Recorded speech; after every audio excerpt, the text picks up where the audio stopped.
Hello বন্ধুরা, আমি হাসনাত। তোমরা দেখছো আমার চ্যানেল ম্যাথট্রিক্স বাই হাসনাত। বন্ধুরা, আজকে কিছু ইন্টারেস্টিং অঙ্ক নিয়ে তোমাদের সঙ্গে আলোচনা করব, যে অঙ্কগুলো তোমাদেরকে অ্যাকচুয়ালি পরীক্ষার হলে ভাবাবে, কিন্তু এগুলোর সমাধান খুব সহজ এবং সিম্পল এবং ইন্টারেস্টিং। তো চলো সেই ধরনের কিছু অঙ্ক নিয়ে আমরা আজকে আলোচনা করি। দেখো, প্রথম প্রশ্ন দেখো, বলা হয়েছে যে এক সেকেন্ড, দুটি সংখ্যার সমষ্টি দেওয়া আছে 42 এবং ক্ষুদ্রতরটির 5 গুণ বৃহত্তরটির দ্বিগুণের সমান। সংখ্যা দুটি কত? দেখো, এই ধরনের অঙ্ক তুমি দুইভাবে করতে পারো, এক অপশন থেকে করতে পারো, কিংবা আরেকটা করতে পারো কি সিম্পল প্রসেস বা সিম্পল নিয়মে করতে পারো। দেখো, অঙ্ক শুধুমাত্র যে অপশন ধরেই করব তার কিন্তু সেটা কিন্তু যুক্তিযুক্ত নয়, ঠিক আছে? তখন করবে অপশন ধরে যখন তুমি অঙ্কটি খুব ভালোভাবে জানো, পারো, তখন তুমি অপশনের দিকে যাবে, যাতে করে কম সময়ে হয়। কিন্তু অঙ্কটি শিখে রাখাটা সব থেকে বেশি জরুরি জিনিস, তাই না? যেমন এই অঙ্কটি কিভাবে করলে খুব সহজে আসবে।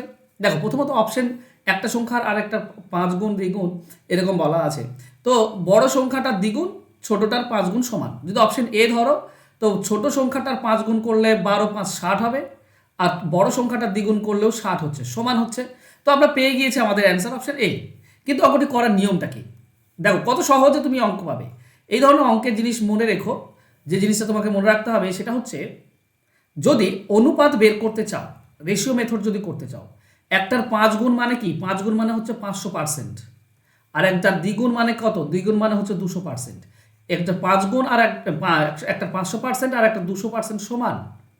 তো যার 5 গুণ, ছোটটার 5 গুণ, সেটা বড়টাতে দিয়ে দাও 500, আর বড়টার 200% সেটা ছোটটা দিয়ে দাও 200। এই অনুপাতটাই হবে সংখ্যা দুটির অনুপাত। মানে এটা হবে 2, এটা হবে 5। সংখ্যাটা একটা 5 ভাগ আর একটা 2 ভাগ, তো মোট 7 ভাগ, তাই না? তো দেখো, 7 ভাগ হচ্ছে 42, 7 ভাগ হচ্ছে 42, তাহলে 1 ভাগ কত হবে? 1 ভাগ হবে 6। 1 ভাগ যদি 6 হয়, বলো 2 ভাগ কত হবে? 2 ভাগ হবে 12, আর 5 ভাগ হবে 5 6 30। তো সংখ্যাটা হবে 12 আর 30। তো এই রেশিও মেথড খুব ইন্টারেস্টিং, আর এই ধরনের অঙ্ক এভাবে করলে খুব সহজে পেয়ে যাবে তুমি। ওকে, চলো নেক্সট কোশ্চেনে যাই। বলা আছে 5 7 14 15 এবং 9 20 এর যৌগিক অনুপাত কত? দেখো, যৌগিক বা মিশ্র অনুপাত আমরা সকলেই জানি যে প্রথমগুলো যদি আমি গুণ করি তাহলে প্রথম হয়, মানে 5 14 এবং 9 এটা গুণ করলাম, এটা প্রথমে রাখলাম, ইন্টু এবার দ্বিতীয়গুলো, ঠিক আছে, 7 15 আর 20, 7 ইন্টু 15 ইন্টু 20, এটা দ্বিতীয়ত হয়। বাস এইটুকুই হচ্ছে মিশ্র রাশি, তাই না? তো আমরা এটা কাটো, 5 5 দিয়ে 15 কাটলে আমরা 3 পাই। 3-এর সঙ্গে তুমি 9 কাটতে পারো, এদিকে 3 পাবে। আর 14-র সঙ্গে এদিকে 7 দিয়ে 14 কাটলে এদিকে 2 পাবে। 2-এর সঙ্গে এদিকে 20 কাটলে তুমি 10 পাচ্ছ। আর তো কিছু থাকছে না, তো এদিকে থাকছে 3 আর এদিকে থাকছে 10। এটাই হচ্ছে অ্যান্সার। অ্যান্সার হচ্ছে অপশন এ। চলো নেক্সট কোশ্চেন। বলেছে, যদি 3টি রাশি ক্রমিক সমানুপাতি হয় তবে মধ্য রাশির বর্গ। 3টি রাশি দেওয়া আছে, ধরো এ বি এবং সি, এটা হচ্ছে 3টি রাশি। বলা আছে মধ্য রাশি মানে মাঝের যে রাশি, তার বর্গ সমান কি হয়? এর বর্গ সমান বন্ধুরা প্রথম ইন্টু তৃতীয় হয়। সবসময় মনে রেখো, বর্গ সমান হয় প্রথম ইন্টু তৃতীয়। তার মানে অপশন ডি হবে সঠিক উত্তর। ক্লিয়ার হলো? এগুলো মনে রাখার বিষয়, তো মনে রাখবে। খুব ইন্টারেস্টিং, কোনো পরীক্ষাতে এসেছিল, কোন পরীক্ষা আমি জানি না, কিন্তু কোশ্চেনগুলো খুব ইন্টারেস্টিং, তাই তোমাদেরকে আমি করানোর চেষ্টা করছি। বলেছে, একটি সংখ্যার অর্ধেক সংখ্যাটির 1/5 অপেক্ষা 6 বেশি, সংখ্যাটি কত? দেখো, সংখ্যাটির অর্ধেক মানে সংখ্যাটিকে অর্ধেক করা যায়, 1/5 মানে 5 ভাগ করা যায়। তো এখানে কোন সংখ্যা আছে যাকে অর্ধেক করা যায়, 5 ভাগ করা যায়? Option B, 20। 20কে অর্ধেকও করা যায়, আবার 5 ভাগও করা যায়। তাই এটাই আমাদের অ্যান্সার। বাকিগুলো অর্ধেক করা যায় কিন্তু 5 দিয়ে ভাগ করা যাচ্ছে না, তাই না? দেখো, একে অর্ধেক করলে আমরা কত পাবো? 10, আর 5 ভাগ করলে আমরা পাবো 4। দেখো, 6 বেশি আছে, 6 কম বেশি না? এখানে তো বলেছে 6 অপেক্ষা বেশি। সিম্পল। কিংবা তুমি এক্স ধরেও করতে পারো। এক্স ধরে করলে x/2 আর x/5, এই দুটির মধ্যে পার্থক্য হচ্ছে 6। এই নিয়মেও তুমি করতে পারো, তুমি 20 অ্যান্সার পাচ্ছ। 10 আমাদের লসাগু হবে, এখানে হবে 5x - 2x সমান সমান 6। তাহলে 5 থেকে 2 বিয়োগ করলে 3x, 3x সমান 10, আর 6 গুণ হলে 60, 3-এর সঙ্গে 60 কাটলে 20, x এর ভ্যালু হচ্ছে 20। কিন্তু তুমি অপশন দেখে সরাসরি পেয়ে যাচ্ছ। যদি তোমার আইডিয়া থাকে এই ধরনের অঙ্ক করার, তাহলে এভাবে করলে খুব সহজে তোমরা পেয়ে যাবে। চলো নেক্সট কোশ্চেন।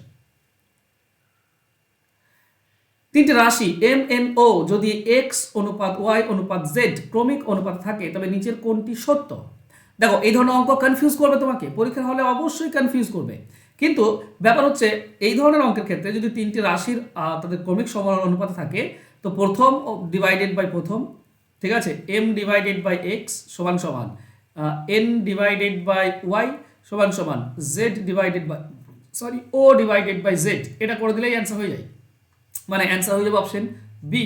এবার কেন হয় ভালো করে যদি আমরা বোঝার চেষ্টা করি অঙ্কটিকে, ঠিক আছে, বোঝাটাও জরুরি, কারণ সবসময় তো এই জিনিস মনে থাকবে না, তো মনে যদি না থাকে তাহলে কিভাবে করবে। দেখো অনুপাত মানে কিন্তু সংখ্যা নয়, অনুপাতের একটা সহগ করতে হয়, ঠিক আছে। ধরো আমি এরকম দেওয়া আছে 4:3, তো এটা সংখ্যা নয়, এখানে ধরতে হয় একটা 4x আর একটা 3x, এই দুটি হচ্ছে সংখ্যা, এর সঙ্গে কমন কিছু গুণ হয়ে আছে, কত জানা নেই কিন্তু কমন কিছু গুণ হয়ে আছে, ঠিক আছে। তো যদি এরকম করতে হয় তাহলে আমরা অনুপাতে এগুলো ধরে নেব, এক্সকে ধরে নেব তোমার এক্সকে ধরো এক্সকে, ওয়াইকে ধরে নেব ওয়াইকে, আর জেডকে ধরে নেব জেডকে, এই হচ্ছে তিনটি সংখ্যা, তাহলে এটা হচ্ছে এম, এটা হচ্ছে এন, আর এটা হচ্ছে ও, তাই না। তাহলে বলো তো আমরা এখানে বলতে পারি এক্স কে সমান হচ্ছে এম, তাহলে কে এর মান কত, কে এর মান হবে এম বাই এক্স। আবার এখানে দেখো ওয়াই কে এটা সমান হচ্ছে তোমার এন, তাহলে কে এর মান কত হবে এন বাই ওয়াই, আর এটা যদি ও হয় তো জেড কে এটা সমান হচ্ছে ও, তাহলে কে এর মান হচ্ছে ও বাই জেড। এবার বলো তো এটাও কে এটাও কে এটাও কে, তার মানে এই তিনটি সমান, মানে এম বাই এক্স সমান হচ্ছে এন বাই ওয়াই সমান হচ্ছে ও বাই জেড। বোঝা গেল কি করে আসছে? তো অপশন বি হবে সঠিক উত্তর। আর আমরা এগুলো যদি জানি আমি তাহলে তো এইভাবে করার দরকার নেই, প্রথম বাই প্রথম, দ্বিতীয় বাই দ্বিতীয়, তৃতীয় বাই তৃতীয় করে দেবো, অ্যান্সার পেয়ে যাবো। চলো নেক্সট কোশ্চেন। এবি অনুপাত দেওয়া আছে, বিসি দেওয়া আছে, এবিসি চেয়েছে, তো এগুলো তো আমরা সকলেই জানি, এবির অনুপাত দেওয়া আছে 3:4 আর বিসি দেওয়া আছে 6:5। এই ধরনের অঙ্কর ক্ষেত্রে করতে হয়, এই সোজাসুজি প্রথমটা হবে 18, তারপর কোনাকুনি 4×6 = 24, তারপর এই সোজাসুজি 5×4 = 20। এবার এইগুলোকে 2 দিয়ে কাটা যায়, মানে 9, 12 আর 10, এটাই অ্যান্সার হবে, অ্যান্সার হবে অপশন বি। ক্লিয়ার? চলো নেক্সট কোশ্চেন। বলা হয়েছে দেখো 14 জন শ্রমিক একটি কাজ 39 দিনে করতে পারে, 42 জন শ্রমিক নিয়োগ করা হলে কাজটি কত দিনে করবে। তো এগুলো ইন্টারেস্টিং অঙ্ক, এগুলো কঠিন অঙ্ক নয় বা অ্যাডভান্স অঙ্ক নয়। 14 জন 39 দিনে করতে পারে, এখন দেখো এখন আছে কত 42 জন, তো এখানে 14 সঙ্গে কি হয়েছে 3 গুণ হয়েছে, যদি লোক 3 গুণ হয় তাহলে দিন 3 ভাগ হয়ে যাবে, দিন কম লাগবে, লোক বাড়লেও দিন কমবে, তো 39কে 3 দিয়ে ভাগ করলে 13, বাস এটাই আমাদের অ্যান্সার, অ্যান্সার হবে অপশন এ। তো সিম্পল, এইভাবে করার চেষ্টা করো, দেখবে খুব ইজিলি পেয়ে যাচ্ছ, আশা করছি বুঝতে পারছো ব্যাপারগুলো। চলো নেক্সট কোশ্চেন। এখানে দেখো বলেছে 42,000 টাকা রূপা, টিয়া এবং দিয়ার মধ্যে 2:5:7 অনুপাতে ভাগ করা হলো, কে কত টাকা পাবে। দেখো এই ধরনের অঙ্কের ক্ষেত্রে 2 আর 5 দিয়ে তো সবগুলোই ভাগ করা যায়, শেষেরটা 7 দিয়ে ভাগ করা যায় কোনটাতে, 21,000 এটা যায়, 12,000 যায় না, 10,000 যায় না, 5,000 যায় না, একটাই 7 দিয়ে ভাগ করা যাচ্ছে শেষটা, সেটা হচ্ছে অপশন এতে, তো এটাই আমাদের উত্তর হয়ে যাবে, তাই নয় কি। তাছাড়া তুমি করতে পারো, এখানে টোটাল ভাগ যদি দেখো তো 14 ভাগ, এই 14 ভাগের মধ্যে 2 ভাগ হচ্ছে প্রথমে রূপা, তাহলে 42,000-এর মধ্যে কত, এগুলো সবগুলো তো বের করার দরকার নেই, 14, 3, 3,000 আর 2,000, 6,000। দেখো এবার 6,000 কয়টিতে আছে, দুটিতে আছে, এতে আছে আর সিতে আছে, এ এবং সি এই দুটিতে আছে, তারপরে 15,000ও আছে, তাই না, এটা তো 15,000, এটা তো 15,000, তাহলে লাস্ট এটা 10,000, 21,000, লাস্টটা বের করে নাও, 14 ভাগের মধ্যে 7 ভাগ হচ্ছে দিয়া, তাহলে 42,000-এর মধ্যে কত, লাস্ট এটা বের করলে হবে, 14 সঙ্গে এটা কাটলে 3,000, 3 7 21,000, তো লাস্টে হবে 21,000, প্রথমটা 6,000, লাস্টে 21,000, অপশন এ হবে উত্তর। কিন্তু এত তো বের করার দরকার নেই, আমি প্রথম নিয়মে যেটা বললাম যে 2 আর 5 দিয়ে তো সবই ভাগ করা যাচ্ছে, 7 দিয়ে শেষেরটা যেটা ভাগ করা যাবে সেটা আমাদের উত্তর হয়ে যাবে। চলো নেক্সট কোশ্চেন। এবার আরেকটা জিনিস বলে দিই, এখানে হতে পারে দুটি জিনিসে 21,000 থাকতে পারে, ঠিক আছে, দুই জায়গায় 21,000 থাকতে পারে, ধরো এখানেও আছে 21,000, ঠিক আছে, তাহলে তো সমস্যা, এটাও 7 দিয়ে যাচ্ছে, এটাও 7 দিয়ে যাচ্ছে, আরে বাবা এটা দেখে নাও না যে তার আগেরটার সঙ্গে কি পার্ট কি আছে, 5:7, তো এটা যদি তুমি কেটে দাও, দেখো 7 আনতে গেলে 3 দিয়ে কাটলাম, আমি 7 পেলাম, 7,000 পেলাম, এটা তো 3 দিয়ে কাটা যায় না, তাই না, তো এটা আমাদের হবে না, এইটা হবে, 15,000 আর 21,000, ঠিক আছে? অনেক সময় দুটো থাকতে পারে, তখন তুমি দুটো নেবে। 15,000 21,000 কাটলে 5/7 হবে, এটা অনুপাত 5/7 হচ্ছে। আশা করছি বুঝতে পেরেছ। চলো নেক্সট কোশ্চেন। বার্ষিক 5% সুদে 4,000 টাকায় 4 বছরের সুদ কত হবে? দেখো সুদ আমরা দুইভাবে বের করতে পারি। এক কি না, আমরা জানি যে আসল ইন্টু সময় ইন্টু সুদের হার ডিভাইডেড বাই 100, এইটুকু করলেই হয়ে যায়। দুটি শূন্য কেটে দাও, 4 4 16, 16 5 80, আর একটা শূন্য, 800 টাকা। অপশন এ হচ্ছে উত্তর। কিংবা দেখো 5% সুদ মানে কি, মানে 100 টাকাতে 5 টাকা, 4 বছরে কত হবে? 20 টাকা। তাহলে 100 টাকাতে সুদ হচ্ছে 20 টাকা, 4,000 টাকায় কত? এটা করলেও তুমি অ্যান্সার পেয়ে যাবে। দুটি শূন্য কেটে দাও, 40 আর 20 800 হয়। বোঝা গেল? 1 বছরে 5 টাকা, 4 বছরে 20 টাকা, 100 টাকায় 20 টাকা, 4,000 টাকায় কত? এইটুকু ক্যালকুলেশন করলে হয়ে যায়। চলো নেক্সট কোশ্চেন। বলা হয়েছে কি 3.75 এটা 3 বার গুণ হয়ে আছে। তো এটা যদি এ ধরে নাও তাহলে তুমি পাচ্ছ a কিউব প্লাস 3 দেওয়া আছে, তো 3 দাও, এ 2 বার দেওয়া আছে গুণ হয়ে, তার মানে a স্কোয়ার। একটা ফর্মুলা আসছে, এইটা ধরে নাও b, তাহলে b প্লাস এখানেও 3 আছে, একবার আছে এটা আর 2 বার আছে এটা গুণ, তার মানে a b স্কোয়ার প্লাস এখানে দেখো প্লাস এইটা 3 বার দেওয়া আছে, এটা বিটা 3 বার দেওয়া আছে বি কিউ। তাহলে এটা কার formula? A cube plus 3 a square B plus 3ab square plus B cube. এটা হচ্ছে a প্লাস বি তার হোল কিউব এর ফর্মুলা। তাহলে a মানে কত? a মানে হচ্ছে 3.75 প্লাস b মানে কত? b মানে হচ্ছে 2.25, যোগ করলে কত হচ্ছে? 5 আর এদিকে 1 6 6 6 এর কিউব, 6 এর কিউব মানে হচ্ছে 216। এটাই হচ্ছে উত্তর। অ্যান্সার হবে অপশন বি। সহজ। এটা ফর্মুলা বেস ছিল, বীজগণিতের অঙ্ক। নেক্সট, বার্ষিক 10% সুদে 1200 টাকা কত বছরে 1800 হবে? দেখো 1200 টাকা যদি 1800 হয়, 600 টাকা সুদ পাবে সে, তাই না? তো সময় বের করার নিয়ম কি? সময় বের করার নিয়ম হচ্ছে সুদ ইন্টু 100, আর নিচে হবে আসল ইন্টু সুদের হার। কাটাকাটি করে অ্যান্সার পাবে। 600 সঙ্গে 1200 কাটলে 2, আর 10 দিয়ে তুমি এটা কাটলেও 10, 10কে 2 দিয়ে করলে 5 বছর। অ্যান্সার হবে অপশন বি। ক্লিয়ার? চলো নেক্সট কোশ্চেনে যাই। নেক্সট কোশ্চেন দেখো, বলা হয়েছে যে ঘনকের কর্ণের দৈর্ঘ্য 4√3 সেন্টিমিটার, তার ঘনফল কত? আচ্ছা এই কোশ্চেনটা আসবো তার আগে বলি, দুটো খুব ইম্পর্টেন্ট ব্যাচ। একটা হচ্ছে সুবিদ্যা স্যারের A to Z ব্যাচ, যেখানে তুমি সুবিদ্যা স্যারের সমস্ত চ্যাপ্টার ধরে ধরে তুমি অঙ্ক পেয়ে যাবে লাইভ, সব ক্লাস রেকর্ডেড থাকবে, উত্তর সহ এবং উত্তর ছাড়া তোমরা PDF পেয়ে যাবে।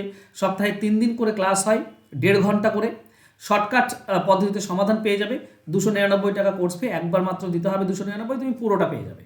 আর WEP নতুন ব্যাচ, যেটা এই 4ই ফেব্রুয়ারি শুরু হয়েছে, এখানে সপ্তাহে 6 দিন ক্লাস হয়, রেকর্ডেড থাকে ক্লাস, সিলেবাস অনুযায়ী ক্লাস, চ্যাপ্টার ভিত্তিক ক্লাস, 3টি করে মক টেস্ট থাকে। এটাও 299 টাকা কোর্স ফি, একবার দিতে হয়। ফোন নাম্বার দেওয়া আছে, যোগাযোগ করতে পারো। এছাড়াও আরও দুটো ব্যাচ চলছে, যেটা হচ্ছে রেলওয়ের ব্যাচ আর একটা হচ্ছে মক টেস্ট ব্যাচ। এখানে সপ্তাহে 3টি করে মক টেস্ট হয়, এটা 200 টাকা মাত্র কোর্স ফি। আর রেলওয়ে ব্যাচ, যেখানে চ্যাপ্টার ধরে ধরে সমস্ত কিছু পেয়ে যাবে রেলওয়ের জন্য, গ্রুপ ডি, এনটিপিসি, ঠিক আছে, লোকো পাইলট, জুনিয়র অ্যাসিস্ট্যান্ট, সমস্ত কিছু পেয়ে যাবে এই রেলওয়ে ব্যাচে। এটা 299 টাকার কোর্স ফি। ফোন নাম্বার নিচে দেওয়া আছে, যোগাযোগ করে নিও তোমরা যদি ভর্তি হতে চাও। সুবিধা স্যারের ভর্তি অবশ্যই হওয়ার চেষ্টা করবে, কারণ সুবিধা স্যারের বইটা না ইম্পর্টেন্ট। তুমি যে পরীক্ষায় দাও না কেন, এই অঙ্কটা মানে এই বইটা কমপ্লিট করতে হবে তোমাকে। আর এটা আমি পুরোটাই চ্যাপ্টার ধরে ধরে কমপ্লিট করাচ্ছি। তো চলে এসো। দেখো আমরা যদি এই কোশ্চেনে যাই, কোশ্চেনে কি বলেছে? একটি ঘনকের কর্ণের দৈর্ঘ্য 4√3। দেখো কর্ণকে তোমরা যদি কর্ণ যেটা আছে না, তাকে যদি √3 দিয়ে ভাগ করো, তাহলে তুমি ঘনকের বাহু পাবে, বাহু পেয়ে যাবে। তাহলে কর্ণ তো 4√3 দেওয়া আছে, একে √3 দিয়ে ভাগ করে দাও, কাটলে কি পাচ্ছ? 4। তাহলে বাহু হচ্ছে 4।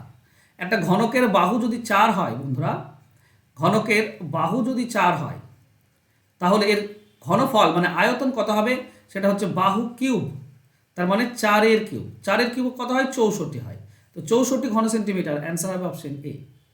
ক্লিয়ার? ওকে, চলো এই ছিল আজকে ক্লাস। আশা করছি ইন্টারেস্টিং অঙ্কগুলো তোমাদের ভালো লাগবে। যদি একটু ভালো লাগে তো লাইক, কমেন্ট, একটু শেয়ার করে দাও বন্ধুদের মাঝে। আর তোমরা ভর্তি হতে চাইলে ভর্তি হতে পারো, সুবিধা স্যারের ব্যাচে ভর্তি হতে পারো, কিংবা WP KP ব্যাচে, কিংবা রেলওয়ে ব্যাচ, কিংবা মক টেস্ট, যে কোনো একটা ব্যাচে তোমরা ভর্তি হতে পারো।